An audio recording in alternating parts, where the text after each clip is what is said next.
Commission Christian Radio presents I, Caiaphas, written for radio in 8 episodes by Colm Flanagan. Episode 6, I Must Do My Duty.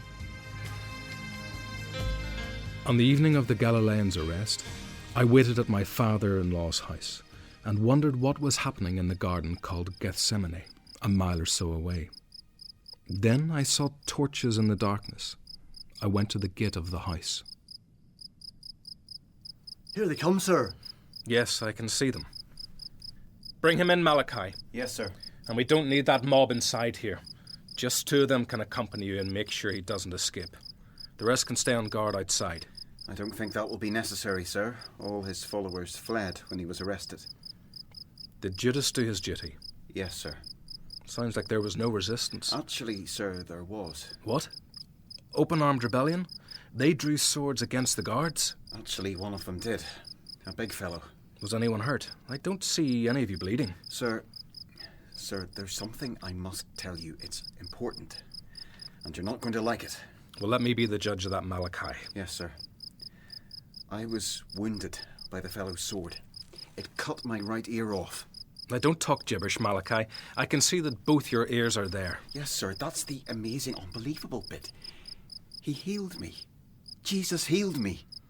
Now you really are talking drivel, Malachi. How could he heal you? You can't just cut off an ear and then stick it on again. Malachi, if I didn't know you better, I'd say you've been drinking too much with the guards earlier. But, sir, it's true. Ask any of the others. They saw it. That's true, we did. So even my trustworthy and reliable Malachi had been affected by meeting this man. I didn't believe what he had said about his ear, but he clearly had been very upset in some way. I remembered Judith's words. Look, Malachi, you've clearly been under some strain. Maybe it'd be better if you went back home now.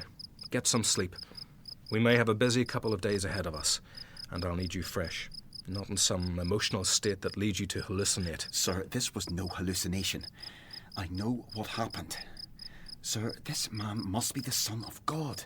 Do you know what you're saying? Yes, sir. And I cannot say otherwise. No man could do the thing he did unless God were with him. Are you becoming one of his followers then, Malachi? I don't know. Maybe. I have to think about it all. Do so. Leave me now. Come back when you've regained your wits. I realised I'd have to do this without Malachi. Well, so be it. I told the guards to bring Jesus inside the gate and wait until I sent for them. I went into the house where my father-in-law waited. So, he's been arrested? Yes, and I have sent Malachi home. I think the stress has been a bit much for him. Well, he's an office man, not a soldier or a policeman. Maybe he hasn't the stomach for direct action when it's necessary. Maybe. Anyway, Annis, I think we should question this man Jesus first. Get some idea of exactly what he's up to. Then we can summon the others. Well, it's late now. Let's get on with it. We haven't really got that much time. I also think it would be a good idea if you were to question him first. Informally, so to speak. I'll just observe his reactions. Very well, Caiaphas.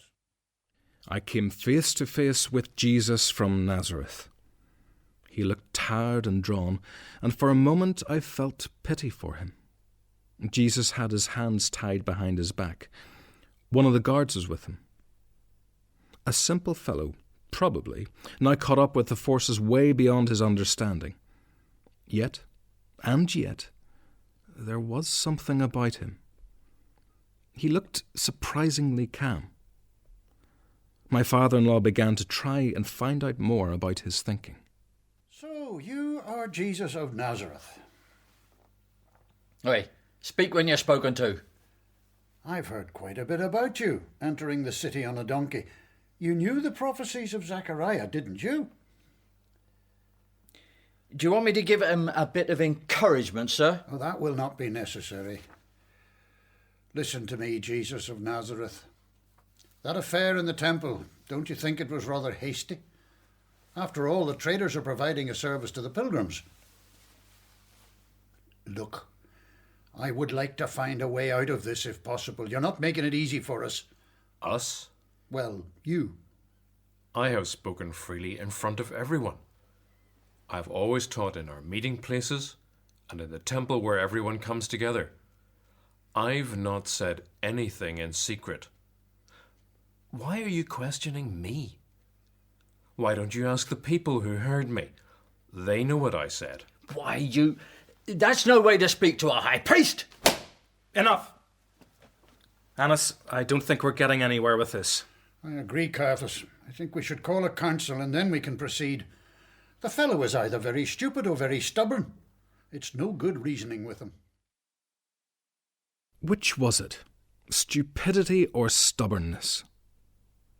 I looked at the man Jesus again. He didn't look stupid. Stubborn? Yes, in a way. It was as if he somehow knew what must happen and was determined to see it through. Did he realize what this would mean? In the hours before we assembled the inner members of our council, I pondered over that. I had no secretary to discuss it with, and Judith was asleep. I saw no point in waking her. So, gentlemen, we are gathered here at my urgent request. We must deal with this man, Jesus of Nazareth. What exactly do you mean, deal with, Caiaphas? Joseph, you know well enough. Have you not been in our council meetings already? This man is a threat. We cannot permit him to continue to flout our law and our authority. He viciously attacked the traders in the temple. No, hardly vicious, Simon. They simply turned their tables over. You know they push their prices up at feast time. I've warned about this practice and the resentment it causes. Nevertheless, Nicodemus, they are our agents. They represent our authority. Well, they sometimes overstep the mark, but we cannot permit our position as keepers of the temple to be challenged. So, what are you proposing? We need rid of this man, Jesus. Hush, Simon. Control yourself. Me? I'm not proposing anything. Look, gentlemen, we must conduct our affairs correctly. But I would remind you that this is a difficult time. Pilate is here in Jerusalem, and if there are disturbances, we know what he will do. His track record in diplomacy is, shall we say, poor. But we have to work with him. A challenge to us is a challenge to him, and at least that's how he'll see it. Believe me. But what are we to do? This man is performing miracles. So we hear, but I have my doubts. You may, Annas, but the ordinary people believe it. If we don't stop him, then people will say that he is the Messiah. They will start to follow him. Then Pilate and the Romans will destroy us and our nation. Simon, please calm down. We are not yet at that stage. And don't you realize that it would be better for one person to die for the people than let the whole nation be destroyed? You mean that you would... Yes, of course. But that's monstrous.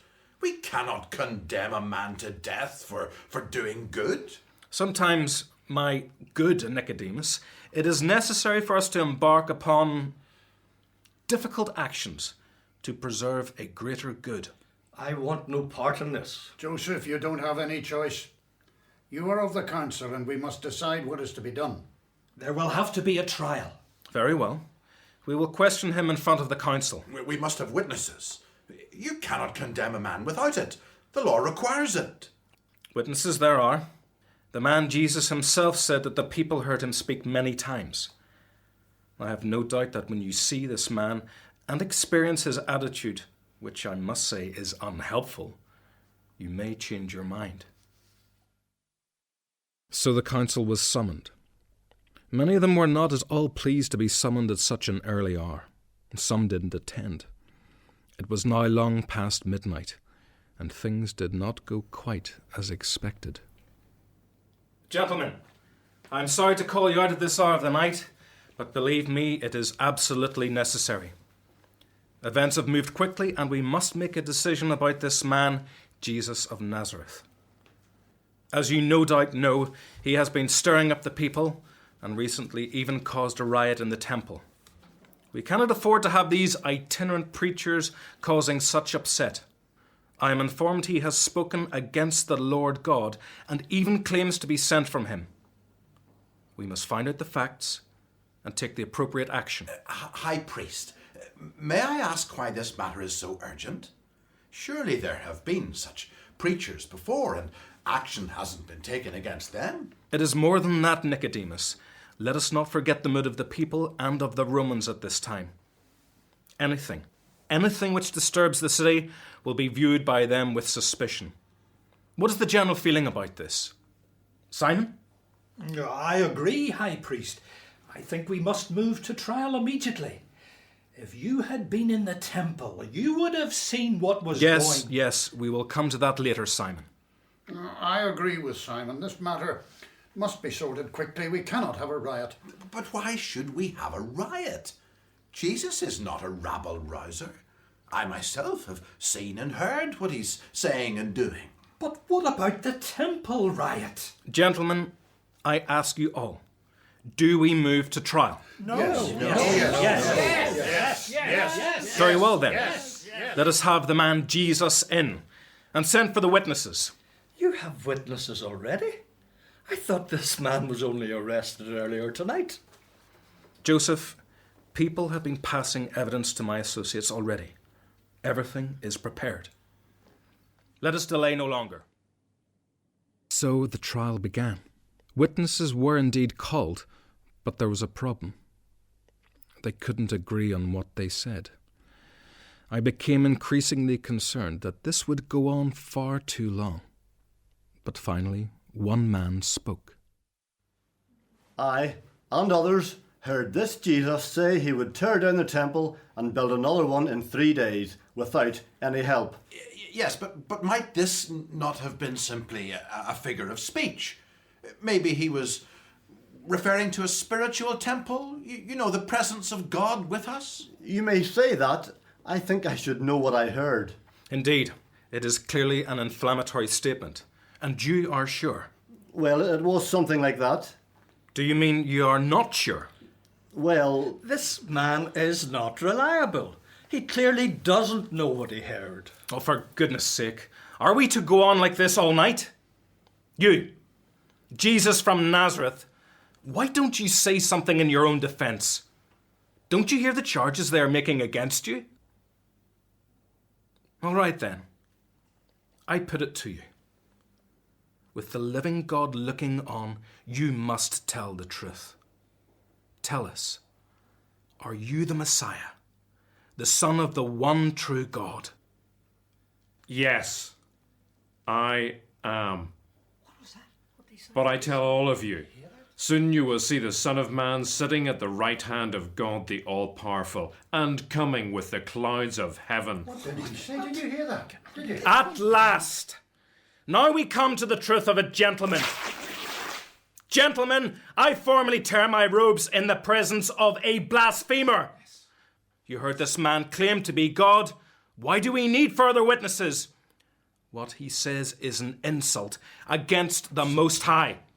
What is your decision? Blasphemy! He must be put to death.